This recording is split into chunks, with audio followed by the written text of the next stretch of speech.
Começa agora o Ponto de Pauta, o programa da Sedufisme.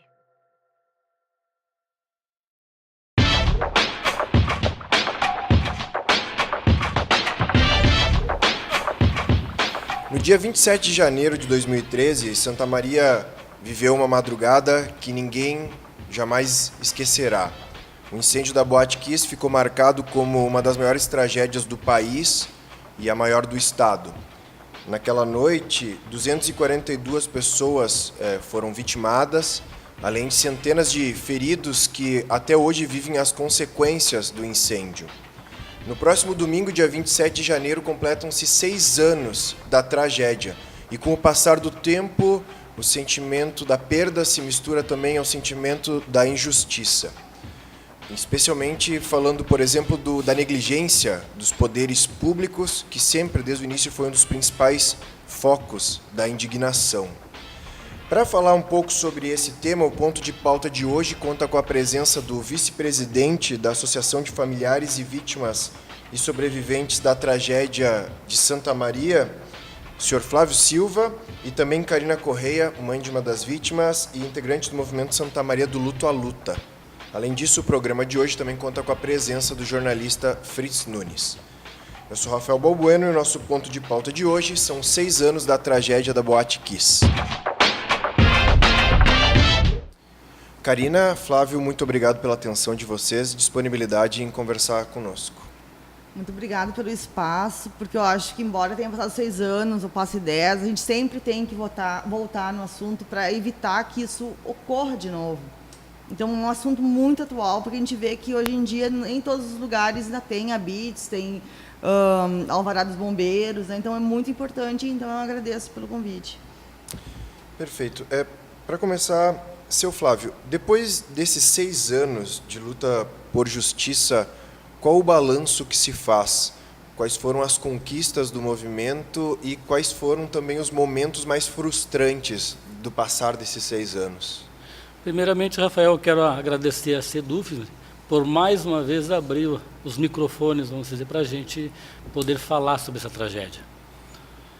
Bom, em relação a esses 6 anos que vem do acontecido da tragédia, que vem rolando esses processos todos aí, ele, para nós, a gente parece que ficou paralisado no tempo, que está fechando 6 anos e a gente parece que parou lá e a coisa não andou. Nem em termos das vidas da gente, a gente conseguiu voltar àquela rotina normal, né? Um pouco disso é a questão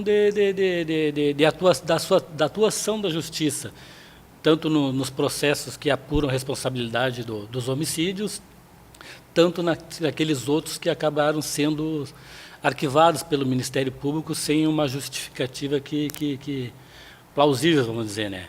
Eles acharam por meio de arquivar aqueles inquéritos e assim o fizeram. Porque esse processo já se arrasta, já vai fechar 6 anos já. E a demora por justiça, ela tem um sabor amargo, Aliás, a demora pela justiça tem um sabor amargo da injustiça. Isso aí nós estamos vivendo no dia a dia. Porque a gente, desde o início, a gente vem lutando em questão dessas faltas de denúncias por responsáveis pelo Ministério Público não ter denunciado as pessoas que foram indiciadas pela polícia. Então, isso aí foi um desgaste muito grande. Inclusive, a falta de pessoas que a gente acha que deveriam estar respondendo também pelos homicídios hoje, né? E outra foi a questão desses julgamentos feitos pelo Tribunal de Justiça do Estado do Rio Grande do Sul. Porque lá atrás já tinha acontecido 2 julgamentos e ficou determinado por 2 votos a 1 que os réus iriam ser julgados pelo júri popular. E depois, atendendo um embargo bem despretensioso da defesa, aconteceu um novo julgamento. Dessa vez, eles incluíram mais uma Câmara Criminal do Tribunal de Justiça do Estado do Rio Grande do Sul, e foi justamente aqueles 4 desembargadores que vieram para dizer que os réus deveriam responder por homicídio culposo e não por homicídio doloso. Então, aquele julgamento ficou marcado, porque a gente entende que a missão do tribunal não era julgar para dizer se era dolo ou culpa, porque ficou bem claro que eles barraram um direito que é do tribunal do júri dizer se o homicídio foi doloso ou culposo. Então, isso aí vem pesando ao longo desses anos todos, e a gente está bastante preocupado em relação a desses processos. Karina, eu te faço a mesma pergunta. Com o passar desses 6 anos, o balanço que se faz das vitórias, dos bons momentos e também das frustrações fruto dessa luta? Como o Flávio falou, o tempo parou.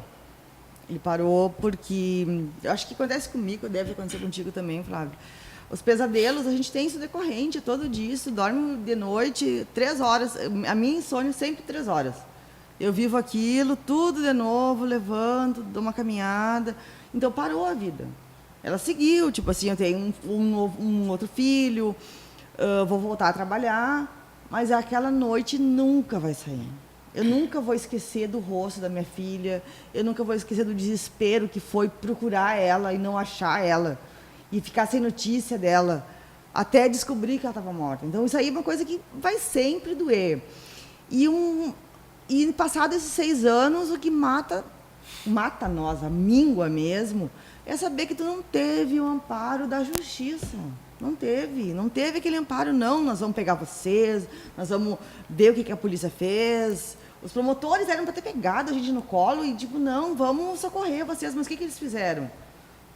Eles se protegeram, porque tinha o tal do TAC, que um outro promotor tinha liberado. Então, é tal da coisa que falou o filme do Padilha, o sistema dá a mão para não perder o braço. E a gente estava no meio disso tudo. Então, o balanço que eu faço é que a gente só perdeu.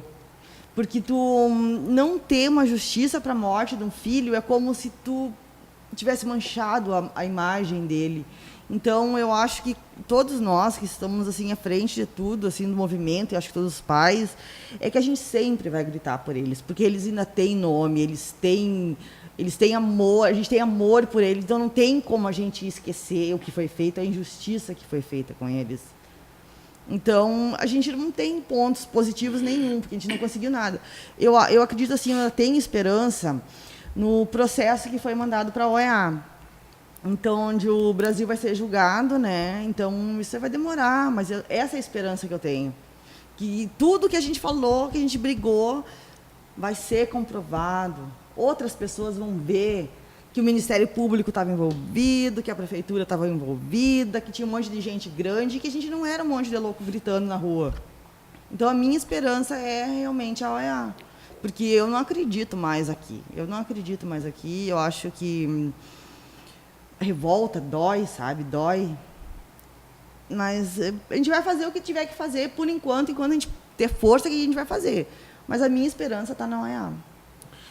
Aproveitando o gancho do comentário da Karina, seu Flávio, como é que está a questão do apoio do Estado nas 3 esferas, federal, estadual e municipal, na questão da assistência, tanto aos sobreviventes quanto aos familiares, né? Houve, desde o início, foi criado aqui em Santa Maria, né, uma estrutura até para dar um apoio geral, tanto aos sobreviventes quanto aos familiares. Como é que está isso? O papel do Estado tem sido cumprido? Como é que a VTSM avalia?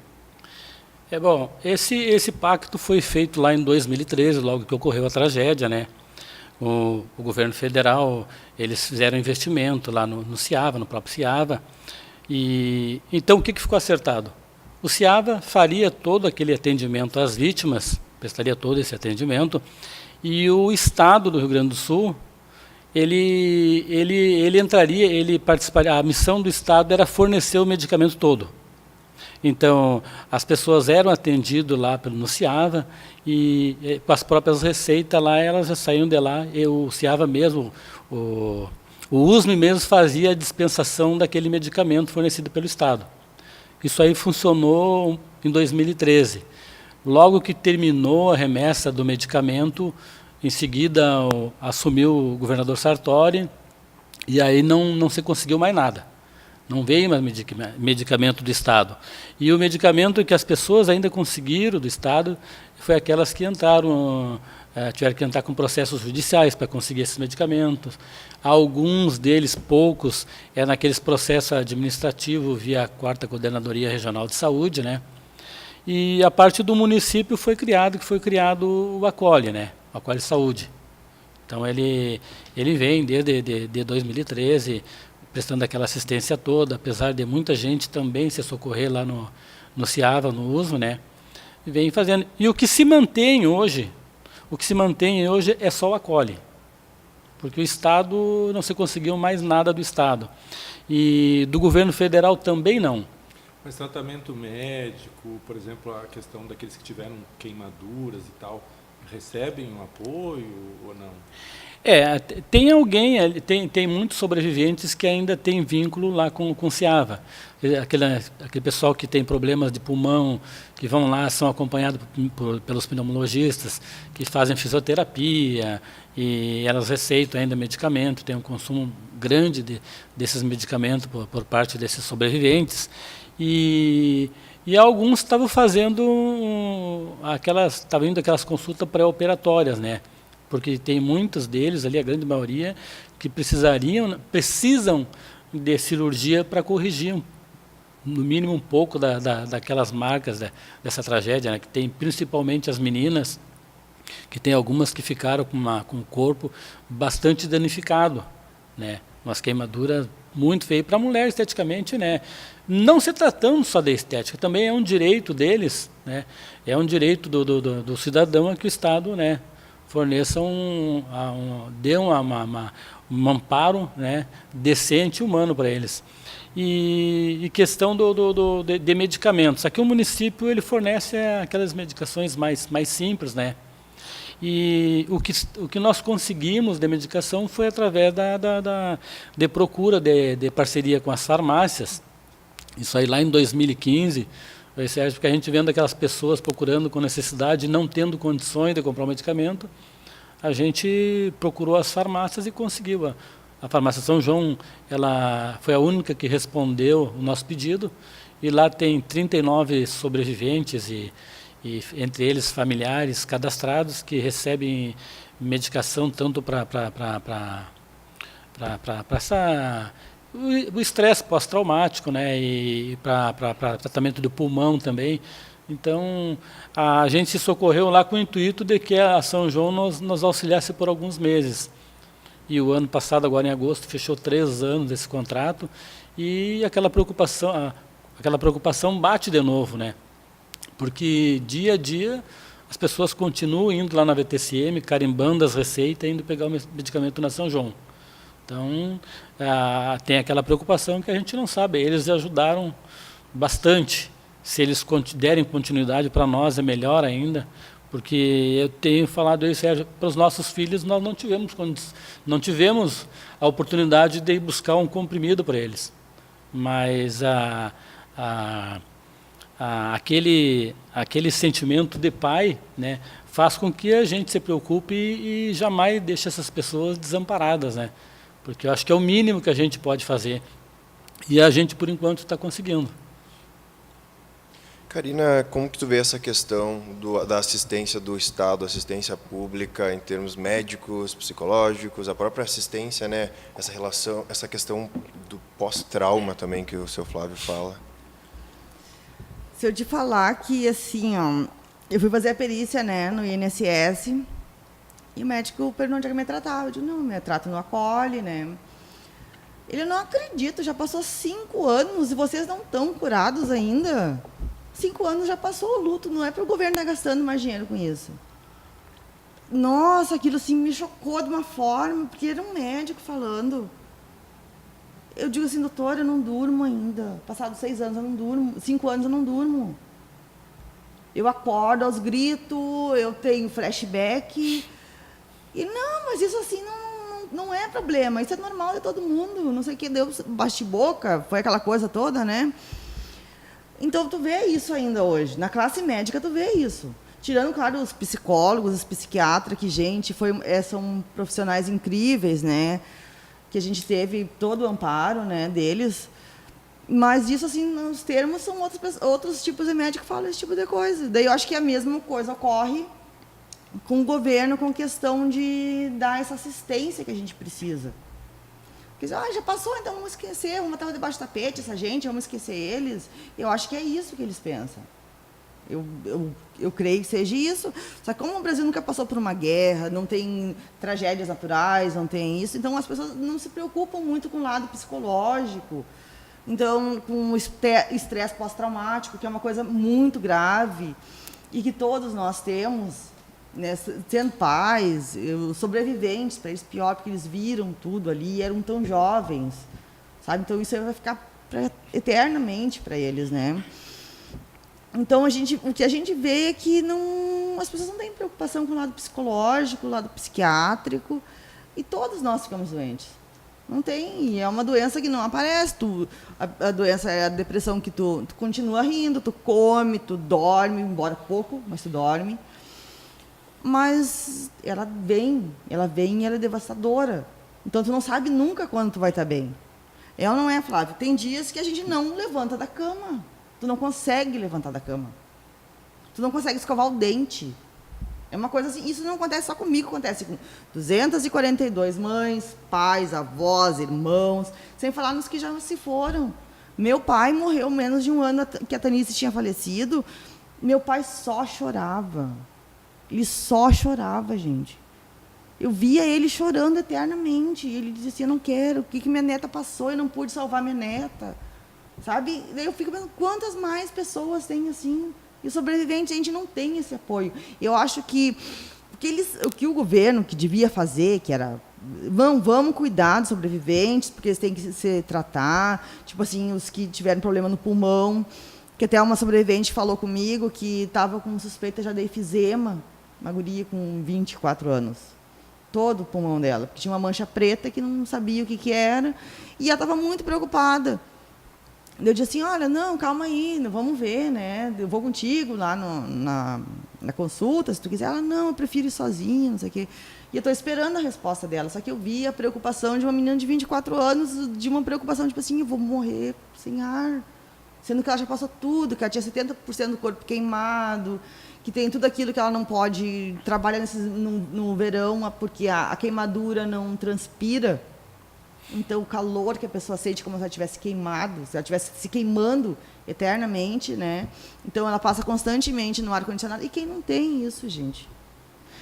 Eram adolescentes, claro que até os 21 anos é adolescente, mas eram pessoas com 18 anos na época e que não assinavam carteira, estavam na faculdade, primeiro semestre, segundo semestre, entendeu? E que nunca assinaram carteira. Como é que vão procurar emprego, sendo que tem tudo isso?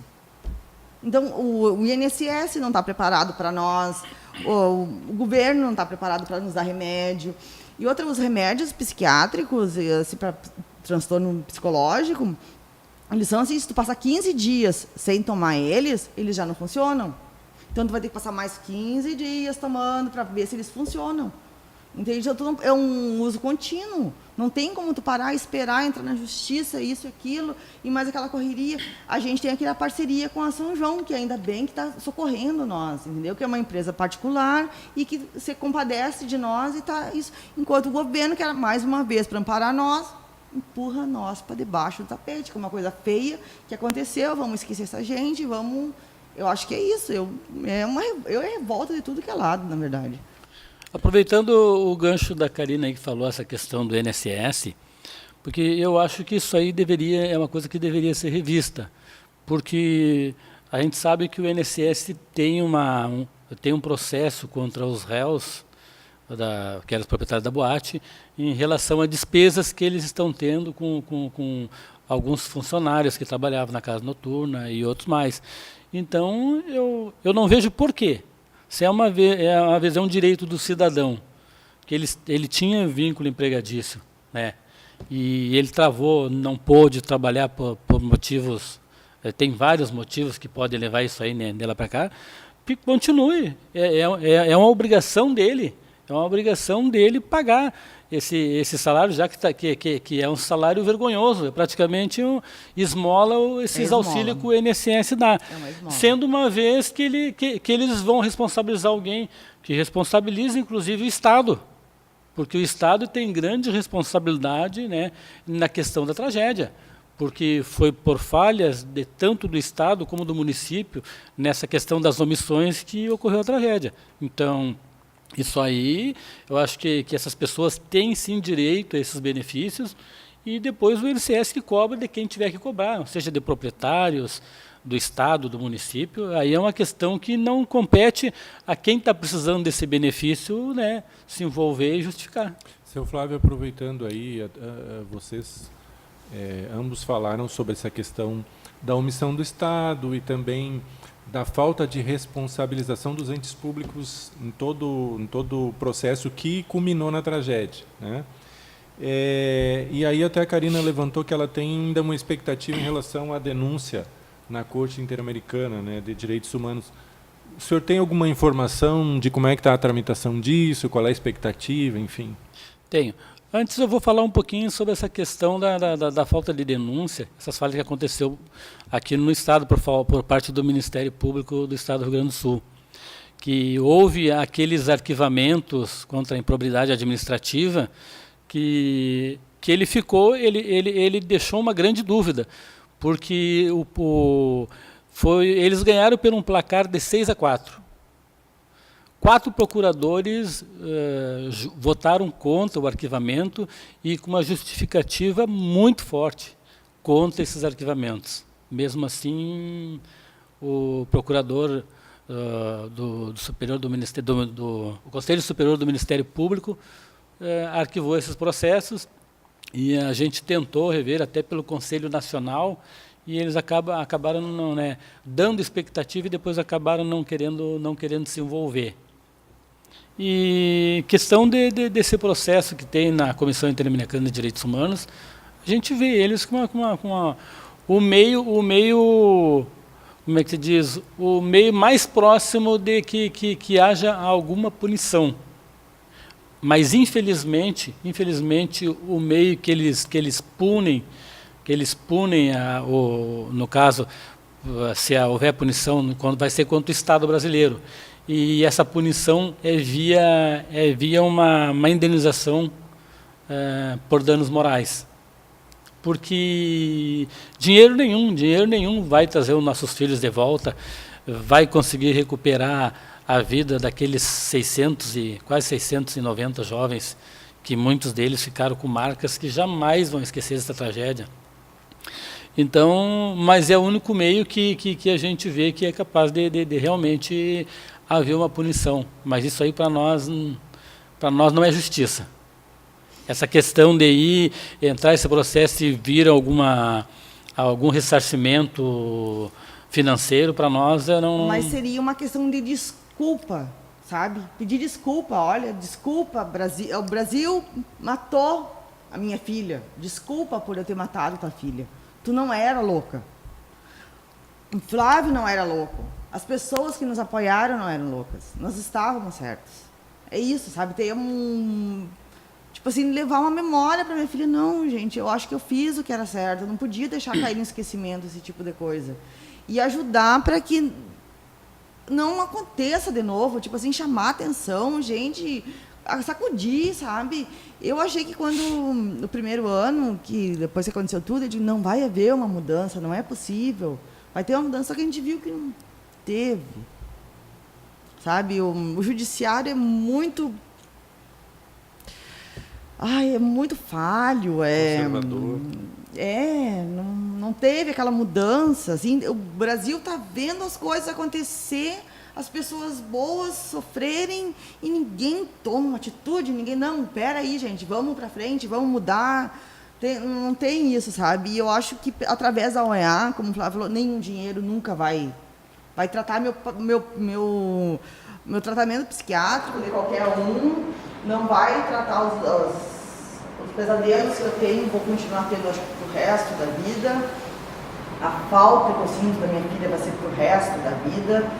E o dinheiro não vai trazer isso, não vai trazer o sossego, mas eu quero um pedido de desculpa por terem assassinado a minha filha.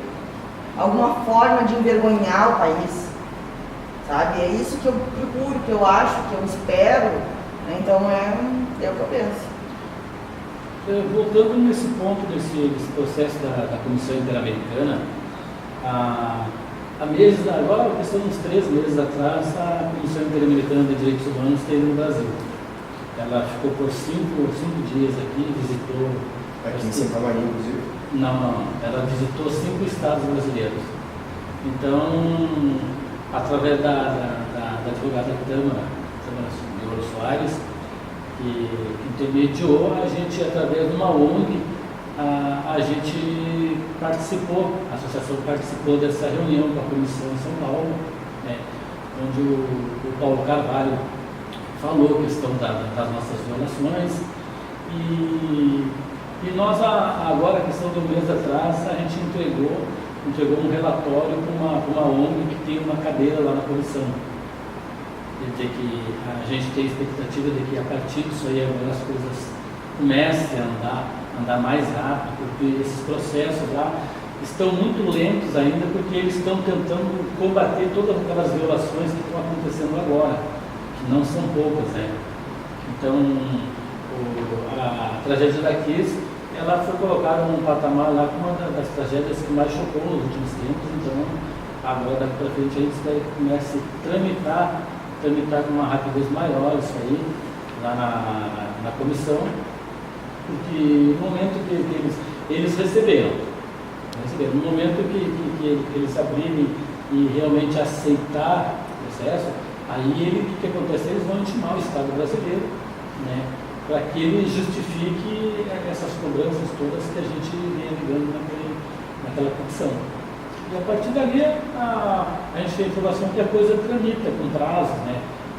Eles defendem, mandam as contratações dele, e a gente manda de volta, tem prazo. E se não se chega no acordo, a comissão envia para a corte e a corte julga.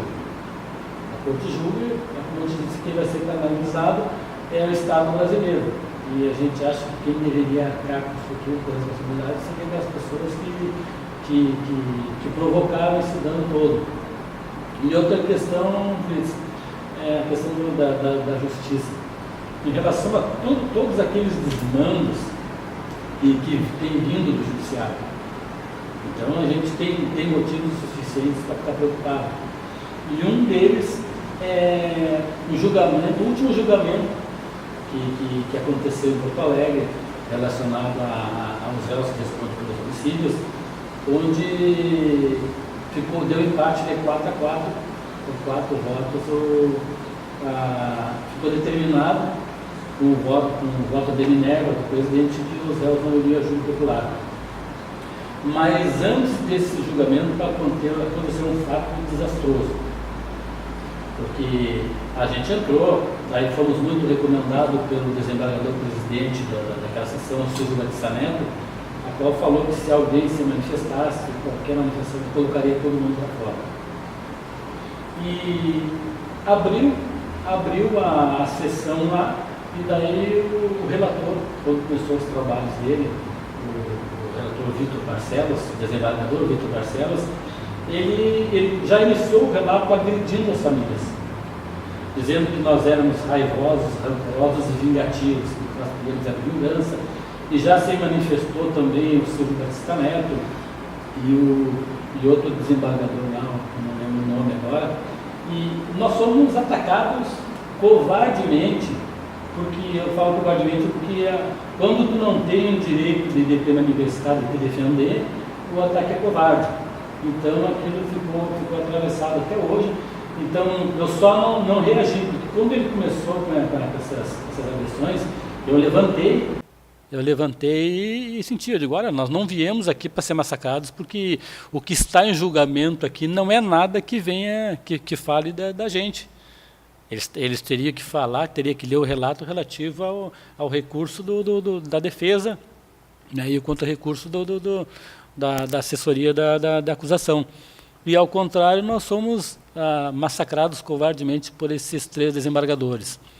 Então, até não me manifestei publicamente antes, porque a gente precisa sempre entrar com recursos, e a gente sabe que pessoas que agem com covardia vão continuar agindo sempre, tentando se vingar da gente. Essa foi a razão por que a gente não se manifestou. E criou-se uma polêmica muito grande a respeito disso aí, né? Então a gente vê que o judiciário, o tribunal, precisa rever certas ações dos seus desembargadores, que eles precisam dar exemplo, né? Como é que o cara vai dar um bom exemplo lá se num tribunal julgando um processo daquela importância, eles se portaram como inconsequentes, vamos dizer. Porque foi de uma leviandade total o ato daqueles desembargadores no momento. Karina, falando em poder público, a relação com o ex-prefeito César Schirmer era péssima. Ele, inclusive, se negava a conversar, por inúmeras vezes, se negou a conversar com os familiares. Eu te pergunto como é a relação hoje com o atual prefeito Pozzobon. Essa relação com a Prefeitura Municipal de Santa Maria melhorou um pouco? Bom, ele, quando era época de campanha, né, nós conversamos com todos os que eram candidatos e pedimos para que continuasse o acolhe, que tivesse aquele apoio. E a gente teve, né, Flávio? A gente teve, né? Daí ele disse, até me lembro que quando ele ganhou, né, eu estava jantando e ele chegou no restaurante e daí eu conversei com ele, olha, eu sou daqui, tu disse isso e isso na época que tu era candidato, tu ganhou. Ele, não, vocês vão estar em primeiro lugar. E tá tranquilo, sabe? Continuou, né? O acolhe continua. Então, foi tranquilo. Eu gostaria de perguntar para os dois, tanto para o seu Flávio quanto para a Karina, se vocês leram esse livro aqui, da Daniela Arbex, Todo Dia, Mesma Noite, a história não contada da Boate Kiss, né? Eu confesso que eu li em fevereiro do ano passado, mas foi uma tarefa bem difícil, né? Porque mais ou menos a cada meia dúzia de páginas eu dava uma parada para buscar fôlego, né? Porque, digamos assim, a história que envolveu todo o processo da tragédia, das pessoas envolvidas, das principais pelo menos, dos profissionais que atuaram, né, no socorro, enfim, é um detalhe bastante minucioso do que foi. E para quem, né, como nós estivemos aqui próximos, realmente é um filme que passa na mente da gente. Então eu não sei se vocês leram, né, se tem alguma coisa a comentar, enfim. Eu te confesso que eu li, e te confesso também que eu levei bastante tempo, eu levei praticamente um mês para ler esse livro. Porque eu queria ler ele e não queria que entrasse na minha mente e já saísse. Então, para isso, eu demorei todo esse tempo.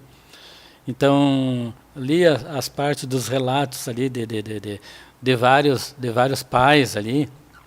Então, isso aí me chamou a atenção a sutileza que a autora do livro teve para escrever esse livro, né?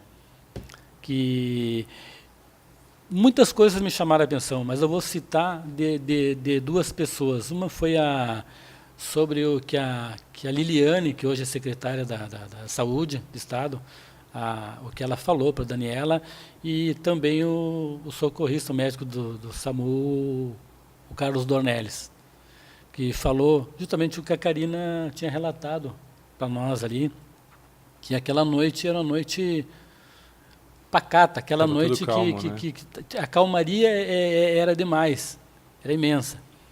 E então é muito forte assim, ó, a questão dos relatos, que principalmente o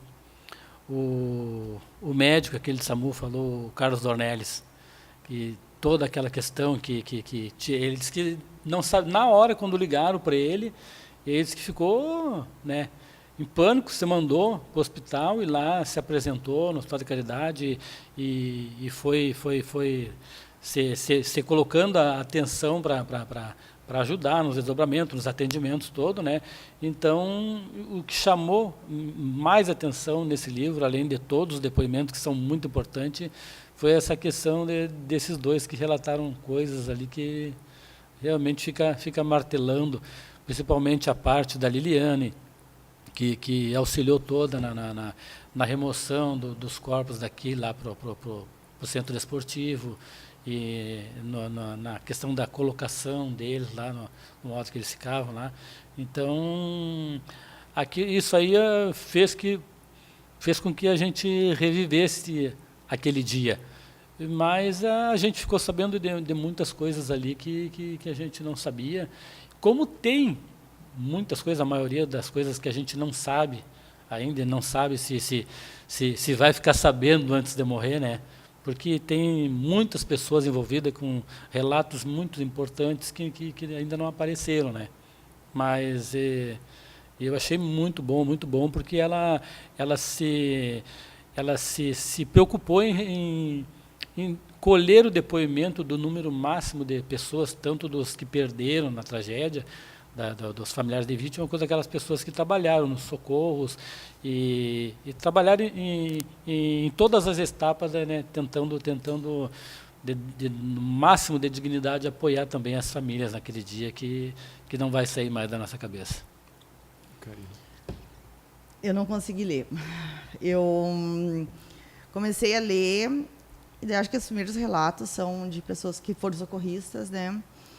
E eu me lembro do Carlos Dornelles, doutor, que não me lembro, não consigo lembrar o nome, de uma pessoa que estava de plantão naquela noite, acho que no Caridade, e ela falou que não acontecia nada. E realmente eu também estava de plantão no hospital o dia, e não acontecia nada, gente. Era uma noite muito morta, parece que já estava anunciando que algo muito terrível ia acontecer.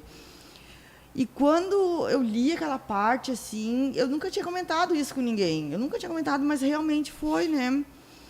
E quando eu vi, assim, já começou com as mesmas coisas, a correria nos hospital e ligando, daí começou a viver tudo aquilo, assim, e eu não consegui.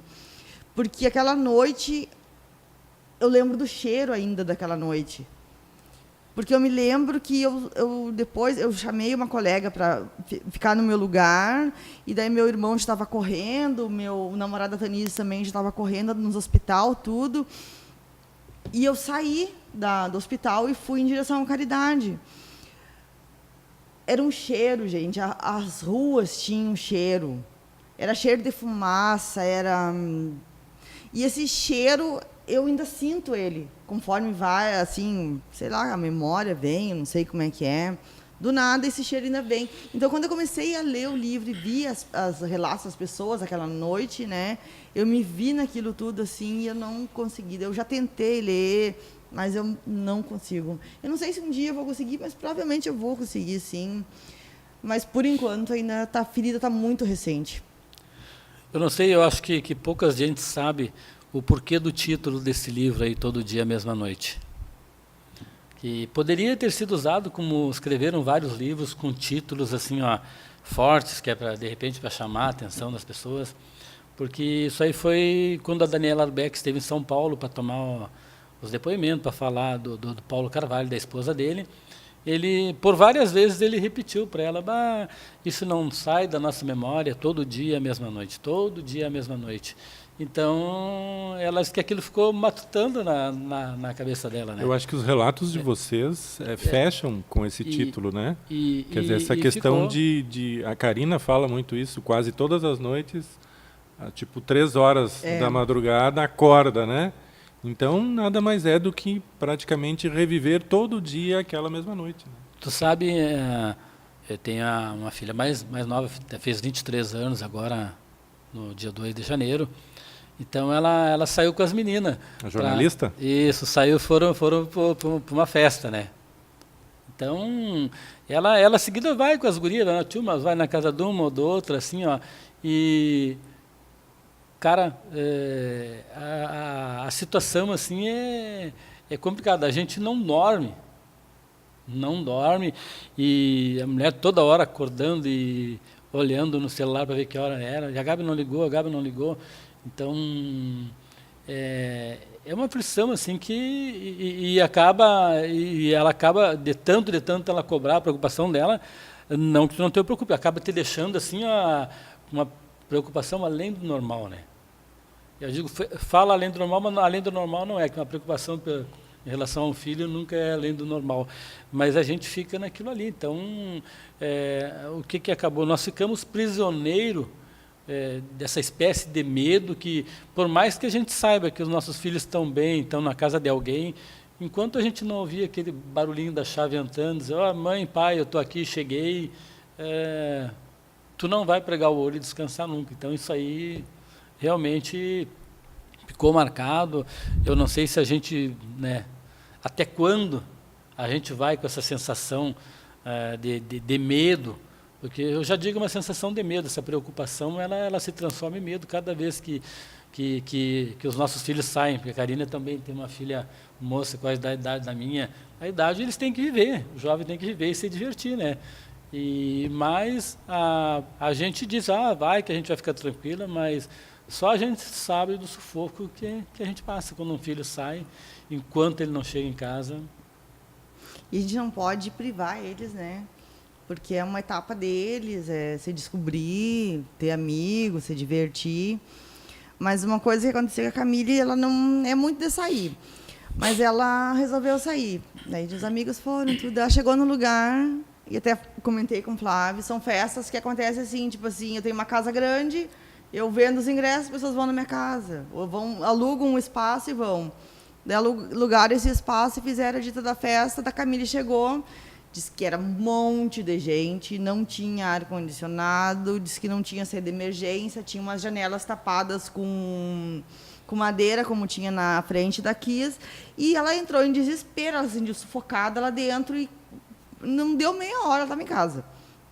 Daí ela chegou e me falou, daí eu falei com o Flávio, só que fica tão difícil da gente rastrear, né, que não tinha mais a página onde estavam os convites, os convites, as coisas, não tinha mais, tipo assim, eles fazem para o final de semana e já some.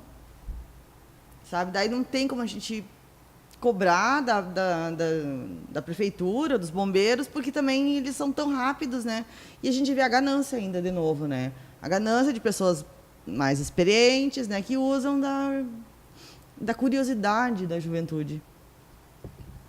Seu Flávio, qual é a agenda da associação para 2019?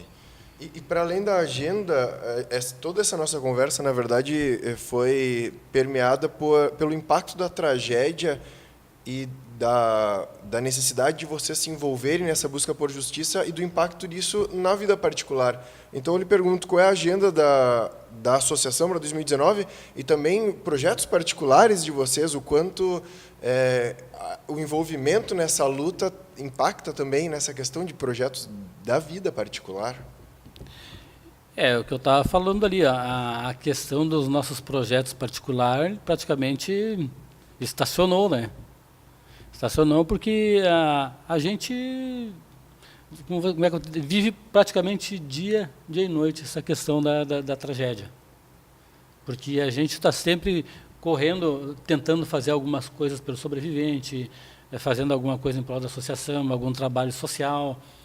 Que isso aí ajuda a amenizar um pouco a dor das mães e trazer elas para essas atividades quando a gente consegue. E agora, 2019, a gente está focado para essa questão judicial é prioridade. Prioridade que a preocupação é grande em relação a esses recursos que vão ser julgados pelo tribunal, pelo STJ, né? E a gente vai acompanhar em cima, né? Inclusive, esses recursos sobem agora em março para o STJ. Segundo uma reunião que eu tive com o advogado, ele disse que, no máximo, até o final de maio, é julgado esses recursos. Então, no momento que for sorteado o relator e a gente ficar sabendo quem é o relator, a assistência de acusação da associação vai bater na porta desse ministro lá e levar para ele as justificativas do porquê que a gente está lutando para que esses réus vão a júri popular. E a gente acredita na reversão disso aí, está investindo toda a nossa esperança nessa reversão desse resultado.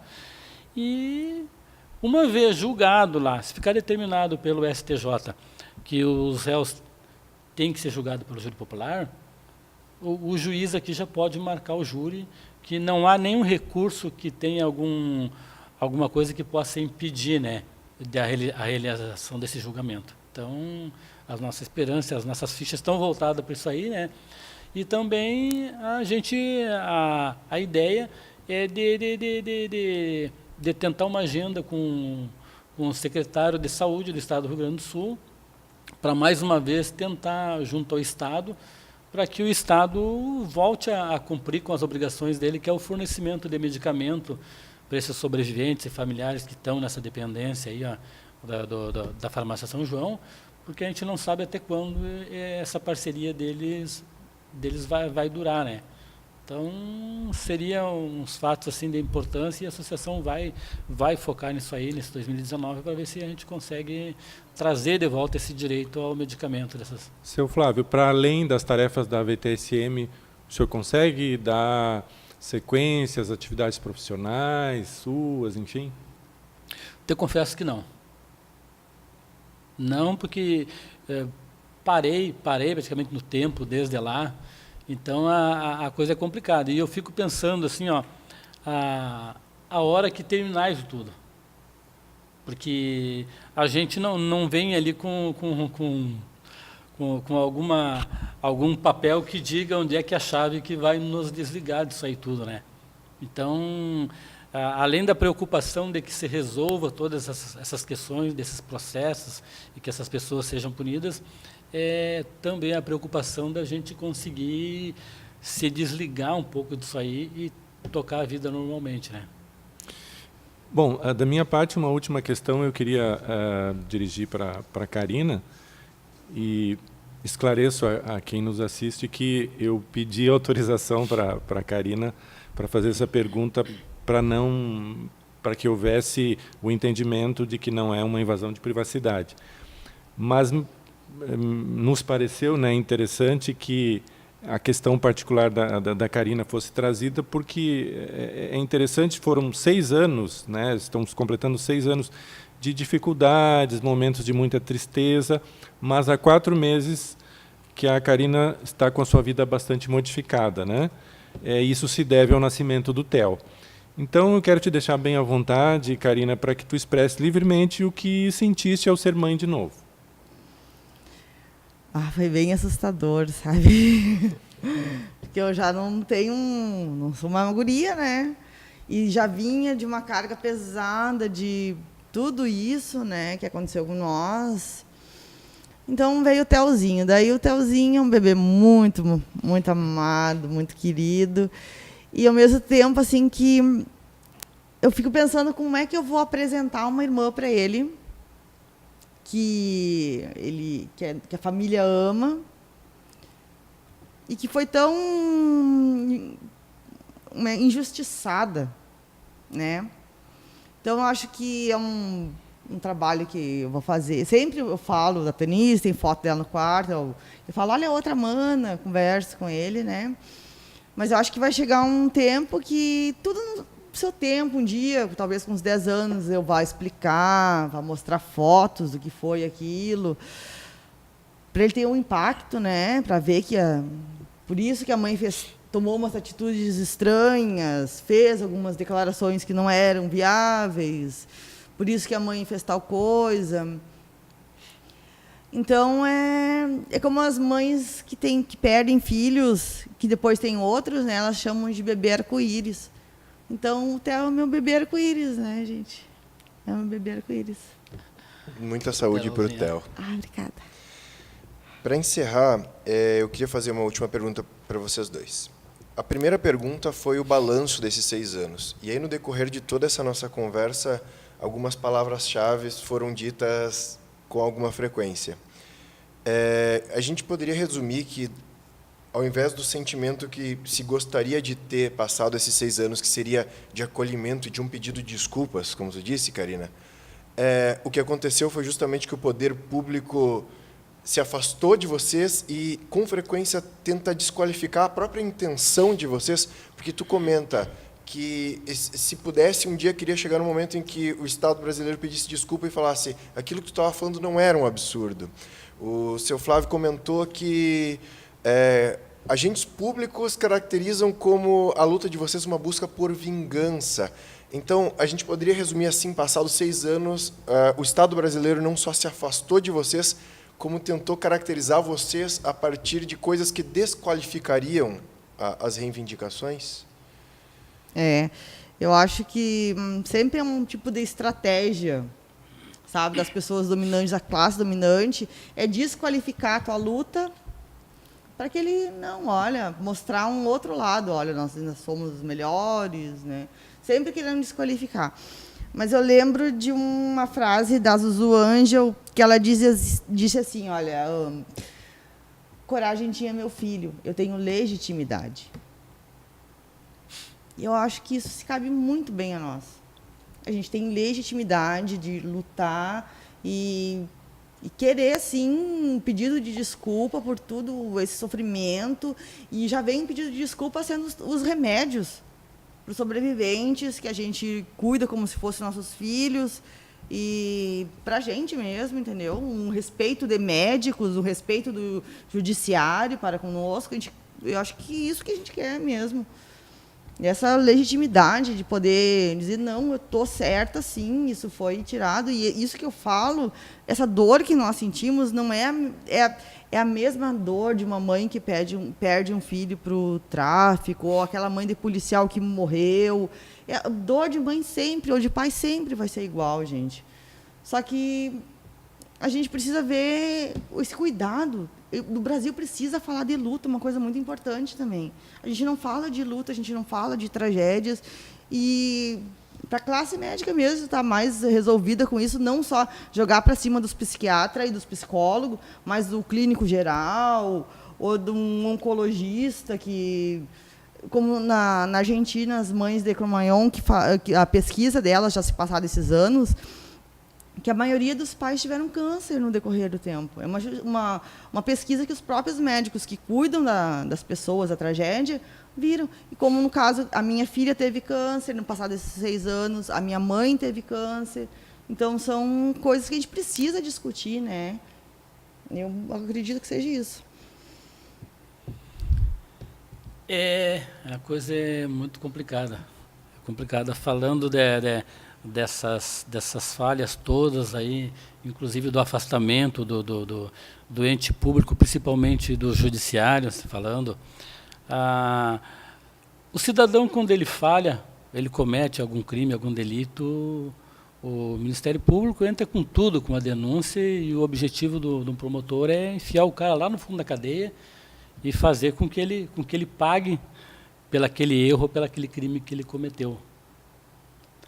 Agora, tem uma grande questão. E quando é um promotor de justiça, é um magistrado, é um desembargador, é um ministro que comete esse tipo de um crime ou uma falha qualquer, o cara fica determinado que o cara cometeu, sim, é responsável, e a punição deles é uma aposentadoria com todas aquelas regalias.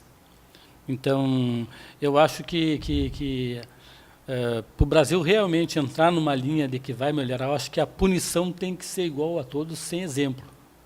Né? Cometeu, tem que pagar. Nada o cara é desembargador, é juiz, cometeu um crime lá, ou botou dinheiro, recebeu alguma coisa que não era dele para favorecer alguém, porque existe muito, é uma vergonha no nosso país como existe esse tipo de coisa, porque tem tantos magistrados, ministros, essa gente toda, tem muita gente vendendo sentença. Vende sentença descaradamente, e eu não sei se, nessas alturas, se o Conselho Nacional de Justiça teria competência para cobrar essa gente. Eu acredito que não, porque se tivesse, já deveria ter feito há muito tempo. Então, enquanto não for criada uma lei, não sei se tem essa lei, ela está engavetada, que puna juiz, ministro, desembargador, da mesma forma como pune um cidadão quando ele comete as suas falhas. Que ele, ao invés de ser aposentado, recebendo todas aquelas regalias, que ele seja condenado à prisão da mesma forma, inclusive perdendo o ganho, perdendo aquele direito de ser afastado ou se aposentar e continuar recebendo alguma coisa. Porque essa desmoralização está grande demais. Aparece todos os dias aí, agora apareceu uma juíza aí, filha de desembargador, que tem uma casa no valor de 2 milhões de reais e recebe auxílio moradia.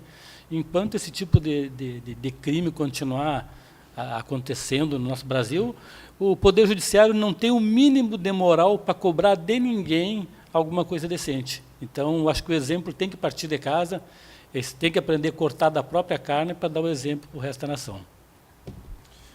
Karina, seu Flávio, eu gostaria de agradecer pela disponibilidade de vocês. Como falamos várias vezes, não é um tema fácil de falar para vocês, mas é necessário que seja dito. Então, obrigado pela atenção e pela disponibilidade em conversar conosco. Obrigado mais uma vez, Sedufisme. Muito obrigado mesmo.